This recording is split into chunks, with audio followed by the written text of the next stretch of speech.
ओम शांति। आइए सुनते हैं एक शिक्षाप्रद कहानी। आत्मबोध। 4 महीने बीत चुके थे, बल्कि 10 दिन ऊपर हो गए थे, किंतु बड़े भैया की ओर से अभी तक कोई खबर नहीं आई थी कि वह पापा को लेने कब आएंगे। यह कोई पहली बार नहीं था कि बड़े भैया ने ऐसा किया हो। हर बार उनका ऐसा ही रवैया रहता है। जब भी पापा को रखने की उनकी बारी आती है, वह समस्याओं से गुजरने लगते हैं। कभी भाभी की तबीयत खराब हो जाती है, कभी ऑफिस का काम बढ़ जाता है और उनकी छुट्टी कैंसिल हो जाती है। विवश होकर मुझे ही पापा को छोड़ने मुंबई जाना पड़ता है। हमेशा की तरह इस बार भी पापा की जाने की इच्छा नहीं थी, किंतु मैंने इस ओर ध्यान नहीं दिया और उनका अपना मुंबई का रिजर्वेशन करवा लिया। दिल्ली मुंबई राजधानी एक्सप्रेस अपने टाइम पर थी। सेकंड एसी की निचली बर्थ पर पापा को बैठाकर सामने की बर्थ पर मैं भी बैठ गया। साथ वाली सीट पर एक सज्जन पहले से विराजमान थे, बाकी बर्थ खाली थी। कुछ ही देर में ट्रेन चल पड़ी। अपनी जेब से मोबाइल निकाल में देख रहा था, तभी कानों से पापा का स्वर टकराया। मुन्ना, कुछ दिन तो तू भी रहेगा ना मुंबई में? मेरा दिल रहेगा और प्रतीक को भी अच्छा लगेगा। पापा के स्वर की आर्द्रता पर तो मेरा ध्यान गया नहीं। मन ही मन में खींच उठा। कितनी बार समझाया है पापा को कि मुझे मुन्ना ना कहा करें, रजत पुकारा करें। अब मैं इतनी ऊंची पोस्ट पर आसीन एक प्रशासनिक अधिकारी हूँ। समाज में मेरा एक अलग रुतबा है, ऊंचा कद है, मान सम्मान है। बगल की सीट पर बैठा व्यक्ति मुन्ना शब्द सुनकर मुझे एक सामान्य सा व्यक्ति समझ रहा होगा। मैं तनिक जोर से बोला, पापा, परसों मेरी गवर्नर के साथ मीटिंग है, मैं मुंबई में कैसे रुक सकता हूँ? पापा के चेहरे पर निराशा की बदलियाँ छा गईं। मैं उनसे कुछ कहता तभी मेरा मोबाइल बज उठा। ऋतु का फ़ोन था। भर्राए स्वर में वह कह रही थी, पापा ठीक से बैठ गए ना? हाँ, बैठ गए हैं, गाड़ी भी चल पड़ी है। देखो, पापा का ख्याल रखना, रात में मेडिसिन दे देना। भाभी को भी सब अच्छी तरह समझा कर आना। पापा को वहाँ कोई तकलीफ नहीं होनी चाहिए। नहीं होगी, मैंने फ़ोन काट दिया। ऋतु का फ़ोन था। मेरी चिंता कर रही होगी। पापा के चेहरे पर बादल उमड़ आया था। रात में खाना खाकर पापा सो गए। थोड़ी देर में गाड़ी कोटा स्टेशन पर रुकी और यात्रियों के शोरगुल से हड़कंप सा मच गया। तभी कंपार्टमेंट का दरवाज़ा खोलकर जो व्यक्ति अंदर आया, उसे देख मुझे बेहद आश्चर्य हुआ। मैं तो सोच भी नहीं सकता था कि रमा शंकर से इस ट्रेन में मुलाकात होगी।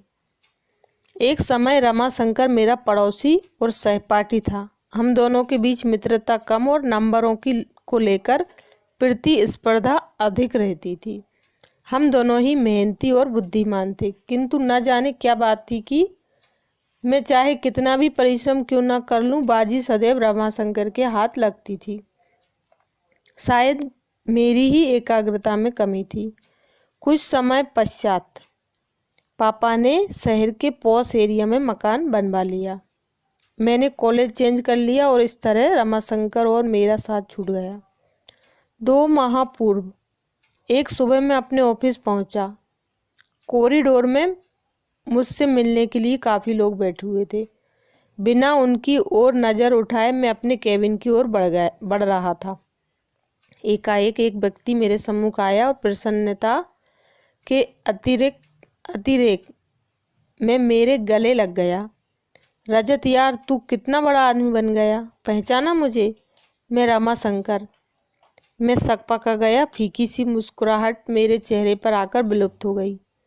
इतने लोगों के सम्मुख उसका अनौपचारिक व्यवहार मुझे खल रहा था। वह भी शायद मेरे मनोभावों को ताड़ गया था। तभी तो एक लंबी प्रतीक्षा के उपरांत जब वह मेरे केबिन में दाखिल हुआ तो समझ चुका था कि भाई अपने सहपाठी से नहीं बल्कि एक प्रशासनिक अधिकारी से मिल रहा था।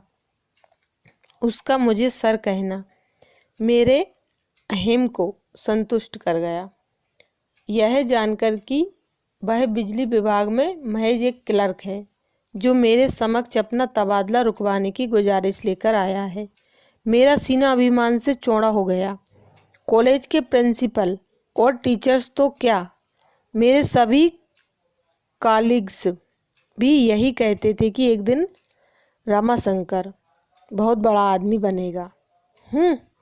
आज मैं कहाँ से कहाँ पहुँच गया और वह पिछली स्मृतियों को पीछे धकेल मैं वर्तमान में पहुंचा तो देखा रमाशंकर ने अपनी वृद्ध माँ को साइड की सीट पर लेटा दिया और स्वयं उनके करीब बैठ गया। एक उड़ती सी नज़र उस पर डाल मैंने अखबार पर आंखें गड़ा दी। तभी रमाशंकर बोला, नमस्ते सर, मैंने तो देखा ही नहीं कि आप बैठे हैं। मैंने नम्र स्वर में पूछा, कैसे हो रमाशंकर? ठीक हूँ सर। कोटा कैसे आना हुआ?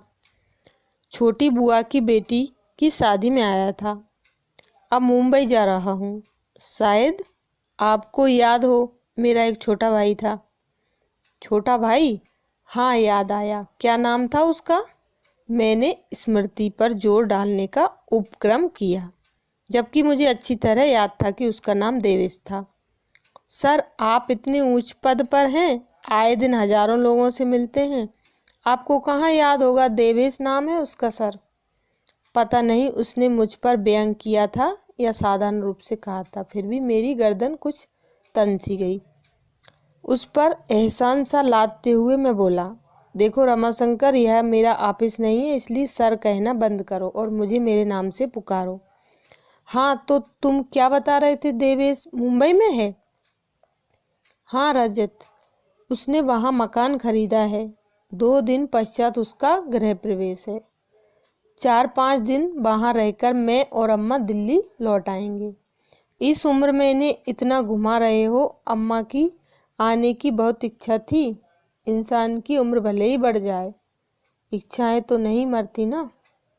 हाँ, यह तो है। पिताजी कैसे हैं? पिताजी का 2 वर्ष पूर्व स्वर्गवास हो गया था। अम्मा यह दुख झेल नहीं पाई और उन्हें हार्ट अटैक आ गया था, बस तभी से बीमार रहती हैं। अब तो अल्जाइमर भी बढ़ गया है। तब तो उन्हें संभालना मुश्किल होता होगा। क्या करते हो? 6-6 महीने दोनों भाई रखते होंगे। ऐसा पूछकर मैं शायद अपने मन को तसल्ली दे रहा था। आशा के विपरीत रमाशंकर बोला, नहीं नहीं, मैं तो ऐसा सोच भी नहीं सकता। अम्मा शुरू से दिल्ली में रही हैं, उनका कहीं और मन लगना मुश्किल है। मैं नहीं चाहता इस उम्र में उनकी स्थिति पेंडुलम जैसी हो जाए, कभी इधर तो कभी उधर। कितनी पीड़ा होगी उन्हें यह देखकर कि पिताजी के जाते ही उनका कोई घर ही नहीं रहा, वह हम पर बोझ हैं। मैं मुस्कुराया। रमाशंकर, इंसान को थोड़ा व्यवहारिक भी होना चाहिए। जीवन में सिर्फ भावुकता से काम नहीं चलता है। अक्सर इंसान दायित्व उठाते उठाते थक जाता है और तब ये विचार मन को उद्वेलित करने लगते हैं कि अकेले हम ही क्यों माँ बाप की सेवा करें, दूसरा क्यों ना करे। पता नहीं रजत, मैं ज़रा पुराने विचारों का इंसान हूँ। मेरा तो यह मानना है कि हर इंसान की करनी उसके साथ है। कोई भी काम मुश्किल तभी लगता है जब उसे बोझ समझकर किया जाए। माँ बाप क्या कभी अपने बच्चों को बोझ समझते हैं? आधे अधूरे कर्तव्यों में कभी आस्था नहीं होती रजत, मात्र औपचारिकता होती है। और सबसे बड़ी बात, जाने अनजाने हमारे कर्म ही तो संस्कार बनकर हमारे बच्चों के द्वारा हमारे सम्मुख आते हैं। समय रहते यह छोटी सी बात इंसान की समझ में आ जाए तो उसका बुढ़ापा भी संवर जाए। मुझे ऐसा लगा मानो रमाशंकर ने मेरे मुख पर तमाचा जड़ दिया हो। मैं निशब्द मौन सोने का उपक्रम करने लगा, किंतु नींद मेरी आंखों से अब कोसों दूर हो चुकी थी। रमाशंकर की बातें मेरे दिलो दिमाग में हथौड़े बरसा रही थी। इतने वर्षों से संचित किया हुआ अभिमान पल भर में चूर चूर हो गया था। प्रशासनिक परीक्षा की तैयारी के लिए इतनी मोटी मोटी किताबें पढ़ता रहा, किंतु पापा के मन की संवेदनाओं को उनके हृदय की पीड़ा को नहीं पढ़ सका। क्या इतना बड़ा मुकाम मैंने सिर्फ अपनी मेहनत के बल पर पाया है? नहीं, इसके पीछे पापा मम्मी की बरसों की तपस्या निहित है। आखिर उन्होंने ही तो मेरी आंखों को सपने देखने सिखाए, जीवन में कुछ कर दिखाने की प्रेरणा दी। रात्रि में जब मैं देर तक पढ़ता था तो पापा भी मेरे साथ जागते थे कि कहीं मुझे नींद ना आ जाए।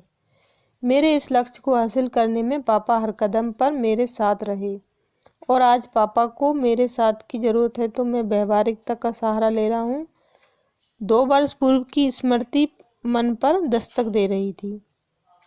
सीवियर हार्ट अटैक आने के बाद मम्मी बीमार रहने लगी थी।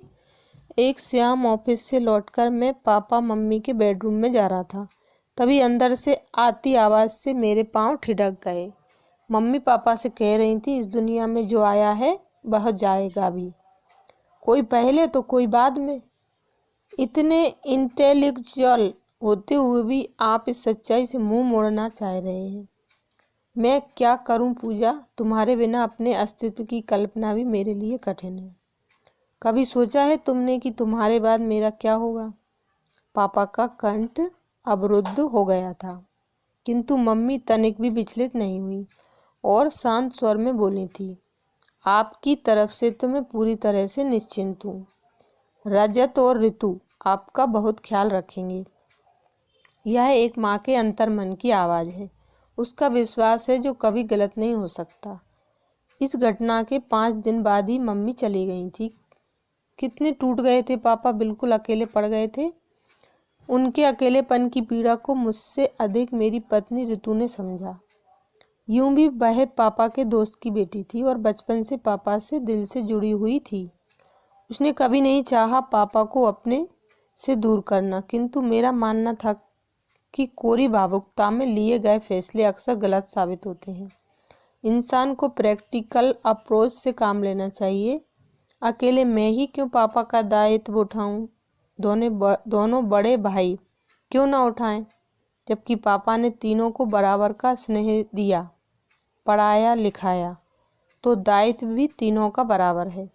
6 माह बाद मम्मी की बरसी पर यह जानते हुए भी कि दोनों बड़े भाई पापा को अपने साथ रखना नहीं चाहते, मैंने यह फैसला किया था कि हम तीनों बेटे 4-4 माह पापा को रखेंगे। पापा को जब इस बात का पता चला था तो कितनी बेबसी उभर आई थी उनके चेहरे पर। चेहरे की झुर्रियाँ और गहरा गई थी, उम्र मानो 10 वर्ष आगे सरक गई थी। सारी उम्र पापा की दिल्ली में गुजरी थी। सभी दोस्त और रिश्तेदार यहीं पर थे जिनके सहारे उनका वक्त कुछ अच्छा बीत सकता था। किंतु सोचते सोचते मैंने एक गहरी सांस ली। आंखों से बह रहे पश्चाताप के आंसू पूरी रात मेरा तकिया भिगोते रहे। उफ, यह क्या कर दिया मैंने? पापा को तो असहनीय पीड़ा पहुंचाई ही, मम्मी के विश्वास को भी खंडित कर दिया। आज वह जहाँ कहीं भी होंगी, पापा की स्थिति पर उनकी आत्मा कलप रही होगी। क्या वह कभी मुझे क्षमा कर पाएंगी? रात में कई बार अम्मा का रमा शंकर को आवाज़ देना और हर बार उसका चेहरे पर बिना सिकन लाए उठना मुझे आत्मविश्लेषण के लिए बाध्य कर रहा था। उसे देख मुझे एहसास हो रहा था कि इंसानियत और बड़प्पन हैसियत की मोहताज नहीं होती, वह तो दिल में होती है। अचानक मुझे एहसास हुआ मेरे और रमा शंकर के बीच आज भी प्रतिस्पर्धा जारी है, इंसानियत की प्रतिस्पर्धा, जिसमें आज भी वह मुझसे बाजी मार ले गया था। पद में भले ही मैं बड़ा था, किंतु रमाशंकर का कद मुझसे बहुत ऊंचा था।